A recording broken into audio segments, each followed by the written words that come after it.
नमस्कार दोस्तों, आपका अपने चैनल मनोज गुप्ता अकेडमी में आपका स्वागत है। दोस्तों, आज हम लोग कक्षा 7वीं के गणित में पाठ 13 पाइथागोरस के सिद्धांत का प्रश्न संग्रह 49 करने वाले हैं। दोस्तों, अभी तक आप लोगों ने इस चैनल को सब्सक्राइब नहीं किया तो प्लीज सब्सक्राइब और चैनल लाइक कीजिए और अपने फ्रेंड्स के साथ शेयर कीजिए। दोस्तों, बाकी विषय के भी प्रश्नोत्तर के वीडियो बना करके अपलोड किया गया है, उसका लिंक आपको डिस्क्रिप्शन बॉक्स में दिया गया है, आप लोग वहां पर जाकर के देख सकते हैं। तो आइए अब हम चालू करते हैं प्रश्न संग्रह 49। ये है प्रश्न संग्रह 49। उसमें से पहले प्रश्न में क्या दिया गया, नीचे कुछ त्रिक दिए गए हैं। त्रिक का मतलब क्या हो गया, यहाँ पे देखो 3 दिया गया है। उनमें से पाइथागोरस के त्रिक पहचानो। पाइथागोरस का सिद्धांत लगा करके पाइथागोरस का त्रिक हमको पहचानना है कि ये पाइथागोरस त्रिक में आएगा कि नहीं आएगा। तो पहले में क्या दिया गया, देखो 3 सेंटीमीटर, 4 सेंटीमीटर, 5 सेंटीमीटर। इसमें से सबसे बड़ा क्या है, देखो यहाँ पे 5 है, ये जगह 5 का वर्ग, यहाँ पे क्या लिखा 25। उसके बाद में क्या बचा हुआ है, देखो 5 को छोड़ करके 3 बचा हुआ है और 4 बचा है, तो इसको लिख लो 3 का वर्ग और 4 का वर्ग। तो 3 का वर्ग कितना होता है 9 प्लस 4 का वर्ग कितना होता है 16। तो 16 9 कितना होता है 25। अब यहाँ पे चेक करोगे, देखो ये वाला 25 और ये वाला 25 सेम है। कहने का क्या मतलब है कि 5 का वर्ग जो है वो 3 के वर्ग प्लस 4 के वर्ग के बराबर है। जब ये बराबर आ जाएगा तो यहाँ पे लिखोगे इसलिए यह पाइथागोरस का त्रिक है। अगर ये दोनों बराबर आता है तो पाइथागोरस का त्रिक है। अब हम अगला करते हैं। दूसरे में क्या दिया गया है, 2 सेंटीमीटर, 4 सेंटीमीटर, 5 सेंटीमीटर। सबसे बड़ा क्या है, देखोगे 5 का वर्ग हो जाएगा ना, ये हो जाएगा 25। अब बचा क्या है हमारे पास 2 और 4, तो यहाँ पे लिखोगे 2 का वर्ग धन 4 का वर्ग। तो 2 का वर्ग कितना हो गया 4 प्लस 4 का वर्ग कितना हो गया 16। ये हो जाएगा 16 प्लस 4 कितना होता है 20 होता है। अब ये चेक करो 25 और 20 बराबर है क्या, बराबर नहीं है। तो यहाँ पे क्या लिखोगे 5 का वर्ग बराबर नहीं है, तो ये हो जाएगा 2 का वर्ग प्लस 4 के वर्ग के। कहने का क्या मतलब, ये चिन्ह जो है बराबर नहीं है, इसलिए यह पाइथागोरस का त्रिक नहीं है। बराबर होता तो पाइथागोरस का त्रिक होता, बराबर नहीं है तो पाइथागोरस का त्रिक नहीं है। अब हम अगला करते हैं। तीसरे में क्या दिया गया है, 4 सेंटीमीटर, 5 सेंटीमीटर, 6 सेंटीमीटर। सबसे बड़ा क्या है 6 सेंटीमीटर, यहाँ पे लिखोगे 6 का वर्ग बराबर 36। अब 6 को छोड़ दोगे तो बाकी बचेगा क्या है 4 का वर्ग प्लस 5 का वर्ग। तो ये क्या हो जाएगा, 4 का वर्ग कितना हो गया 16 प्लस 5 का वर्ग कितना हो गया 25। अब 16 25 कितना होता है, ये होता है 41। दोनों बराबर है क्या, नहीं बराबर है, तो यहाँ पे लिखोगे 6 का वर्ग बराबर नहीं है 4 के वर्ग प्लस 5 के वर्ग के। जब बराबर नहीं है इसलिए यह पाइथागोरस के त्रिक नहीं है। इसी तरीके से करना है। अब हम अगला करते हैं। चौथे में क्या दिया गया, 2 सेंटीमीटर, 6 सेंटीमीटर, 7 सेंटीमीटर। तो यहाँ पे सबसे बड़ा क्या है 7 है, ये 7 का वर्ग बराबर 7 का वर्ग कितना होता है 49। अब 7 को छोड़ दो तो बचा क्या है 2 और 6, यहाँ पे लिखोगे 2 का वर्ग प्लस 6 का वर्ग बराबर 2 का वर्ग कितना 4 प्लस 6 का वर्ग कितना 6 छक्का 36, 36 हो जाएगा। 36 और 4 कितना हो गया 40 हो गया। अब ये दोनों बराबर है क्या, दोनों का दोनों बराबर नहीं है, तो यहाँ पे हम लोग क्या लिखेंगे 7 का वर्ग बराबर नहीं है किसके, 2 के वर्ग धन 6 के वर्ग के। जब बराबर नहीं है तो इसलिए यह पाइथागोरस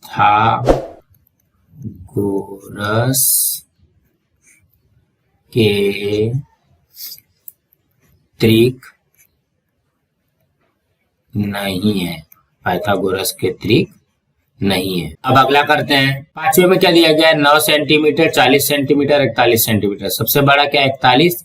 यहाँ पे पहले 41 का वर्ग निकालते हैं, तो 41 का वर्ग निकाल लो, 41 गुणे 41 कर लो, तो हो जाएगा 1 एकम 1, 1 चौक 4, फिर यहाँ पे 4 एकम 4, 4 चौक 16, तो ये कितना हो जाएगा 1681 हो जाएगा जोड़ने पे। तो ये कितना आ गया 1681। अब 41 को छोड़ करके बाकी बचा क्या है 9 और 40। यहाँ पे लिखोगे 9 का वर्ग प्लस 40 का वर्ग। 9 का वर्ग कितना होता है 81 प्लस 40 का वर्ग कितना होता है 1600। तो देखो यहाँ पे 9 9 81 और 4 चौक 16 हो गया, ये 2 जीरो आ जाएगा यहाँ पे, तो इसका टोटल हो जाएगा 1681। अब यहाँ पे देखोगे ये दोनों बराबर है क्या, 1681 इधर भी है इधर भी है, इसका मतलब ये हो गया कि 41 का वर्ग बराबर है 9 के वर्ग प्लस 40 के वर्ग के। इसलिए यह पाइथागोरस के त्रिक है। इस तरीके से आएगा। अब अगला करते हैं। छठवें में क्या दिया गया 4 सेंटीमीटर 7 सेंटीमीटर 8 सेंटीमीटर, सबसे बड़ा क्या 8, तो ये हो जाएगा 8 का वर्ग। 8 का वर्ग कितना होता है 64।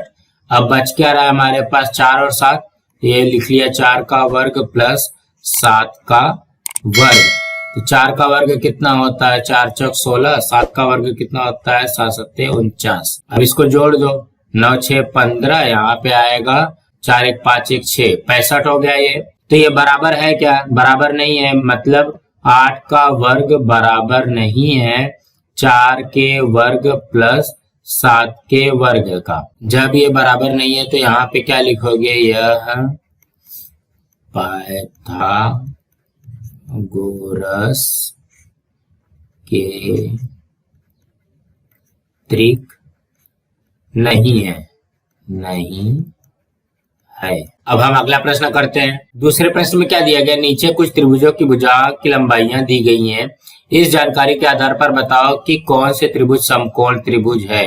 तो समकोण त्रिभुज होने के लिए भी हमको क्या चाहिए, पाइथागोरस का त्रिक चाहिए। अगर कोई भी नंबर पाइथागोरस के त्रिक में है तो वह समकोण त्रिभुज अवश्य होगा।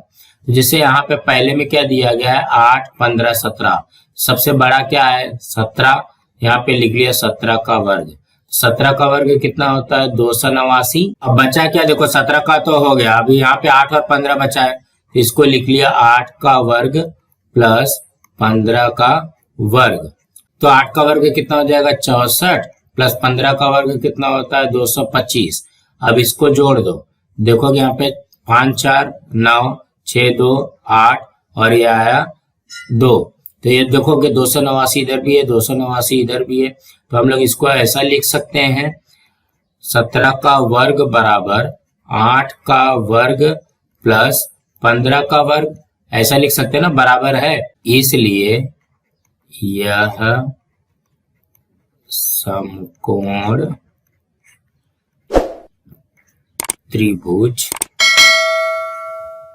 है। अगर यहाँ पे ये बराबर नहीं होता तो समकोण त्रिभुज नहीं होगा। अब हम अगला करते हैं। दूसरे में क्या दिया गया है 11 12 और 15, सबसे बड़ा क्या है 15 का वर्ग। तो 15 का वर्ग कितना होता है 225। अब बच्चा क्या है 11 का वर्ग और 12 का वर्ग, तो 11 का वर्ग प्लस 12 का वर्ग। 11 का वर्ग कितना होता है 121 प्लस 12 का वर्ग होता है 144। अब ये दोनों को जोड़ दो 4 1 5 4 2 6 1 1 2। यहाँ पे देखोगे 265 आया 225 आया है। यहाँ पे हम लोग क्या लिखेंगे 15 का वर्ग बराबर नहीं है किसके 11 के वर्ग प्लस 12 के वर्ग का। जब बराबर नहीं है तो यहाँ पे क्या लिखोगे, इसलिए यह समकोण त्रिभुज नहीं है, नहीं है। इसी तरीके से करना है। अब हम अगला करते हैं। तीसरे में क्या दिया गया है 11 60 और 61, तो सबसे बड़ा क्या है 61 है। यहाँ पे पहले 61 का वर्ग निकाल लेते हैं। तो यहाँ पे 61 का वर्ग निकालने के लिए क्या करोगे 61 में 61 का गुणा करोगे, तो हो जाएगा 1 1 कम 1 1 6 6, फिर 6 1 कम 6 6 6 का 36, ये हो जाएगा 1, यहाँ पे आया 6 6 12 80 ले 6 1 7 और ये हो गया 3, कितना आया 3721, 3721। अब बचा क्या है 11 और 60 बचा है। यहाँ पे लिखोगे 11 का वर्ग प्लस 60 का वर्ग। 11 का वर्ग कितना होता है 121 प्लस 60 का वर्ग कितना होता है 6 छक्का 36 और यहाँ पे 2 जीरो। तो अब इसको जोड़ोगे तो ये कितना हो जाएगा 3721 हो जाएगा। ये दोनों बराबर आ रहा है। यहाँ पे हम लोग लिखेंगे 61 का वर्ग बराबर है 11 के वर्ग प्लस 60 के वर्ग का। तो इसलिए यह समकोण त्रिभुज है। इसी तरीके से आएगा। अब हम अगला करते हैं। चौथे में क्या दिया गया 1.5 1.6 और 1.7। यहाँ पे देखो एक सबसे बड़ा है 1.7, इसका वर्ग पहले निकालते हैं। तो यहाँ पे निकाल लो 1.7 गुणे 1.7, यह जगह 7 सते 49 हासिल 4 7 एकम 7 7 4 11 गुणे 1 सते 7 1 एकम 1। अब इसको जोड़ दिया तो ये कितना हो गया 289। देखोगे ध्यान दोगे यहाँ पे देखो 17 है, 17 का वर्ग कितना होता है 289 होता है। सिर्फ यहाँ पे दशमलव लगा हुआ है तो हम लोग यहाँ पे 2 अंक के बाद दशमलव लगाएंगे। ये कितना हो जाएगा 2.89। सेम उसी तरीके से करना है। तो ये कितना दिया गया है 1.5 का वर्ग प्लस 1.6 का वर्ग, इस तरीके से आएगा। तो आप लोगों को पता है कि 15 का वर्ग कितना होता है 225 होता है। तो ये कितना हो जाएगा 2.25 हो जाएगा प्लस यहाँ पे क्या है 16 का वर्ग हो जाएगा। 16 का वर्ग कितना होता है 256 होता है। तो ये हो जाएगा 2.56। कहने का क्या मतलब है यहाँ पे सिर्फ दशमलव लगा है तो यहाँ पे 2 अंक के बाद में दशमलव लगेगा। यहाँ पे 15 का वर्ग निकाल लिया 16 का वर्ग निकाल लिया। अब ये दोनों को जोड़ देना है। अब इसको जोड़ दो, यहाँ पे 2.25 में 2.56 जोड़ना है। तो ये जगह 6 5 11 हासिल 1 5 2 7 1 8 2 2 4। तो ये कितना आ गया 4.81। दोनों बराबर है क्या? नहीं बराबर है ना। यहाँ पे लिखोगे 1.7 का वर्ग बराबर नहीं है किसके 1.5 के वर्ग प्लस 1.6 के वर्ग के। जब बराबर नहीं है तो इसलिए यह समकोण त्रिभुज नहीं है। इसी तरीके से आएगा। अब हम अगला करते हैं। पांचवे में क्या दिया गया 40 20 30। तो सबसे पहले हम लोग क्या करते हैं 40 का वर्ग निकालते हैं। तो 40 का वर्ग सबसे बड़ा है ना, तो 40 का वर्ग कितना हो जाएगा 4 चौक 1600 हो जाएगा। अब क्या बच रहा है 20 और 30। तो ये निकाल लिया 20 का वर्ग धन 30 का वर्ग। 20 का वर्ग कितना हो जाएगा 20 का वर्ग होगा 400 प्लस 30 का वर्ग हो जाएगा 900। देखो 2 दूनी 4 और यहाँ पे 2 जीरो, फिर 3 त्रिक 9, फिर से 2 जीरो। तो ये हो जाएगा 900 और 400 कितना हो जाएगा, ये हो जाएगा 1300। दोनों बराबर है क्या? नहीं बराबर है, इसलिए लिखोगे 40 का वर्ग बराबर नहीं है किसके 20 के वर्ग प्लस 30 के वर्ग से। जब बराबर नहीं है तो यह समकोण त्रिभुज नहीं है। दोस्तों इसी तरीके से करना था। दोस्तों आज हमारे यहाँ पे प्रश्न संग्रह 49 कंप्लीट हुआ। दोस्तों आप लोगों को ये वीडियो कैसा लगा आप लोग कमेंट बॉक्स में जरूर लिख करके बताइए और इस वीडियो को ज्यादा से ज्यादा लाइक कीजिए, अपने फ्रेंड्स के साथ शेयर कीजिए ताकि उनको भी प्रश्न संग्रह 49 मिल सके और इस चैनल को सब्सक्राइब कीजिए। नमस्कार दोस्तों।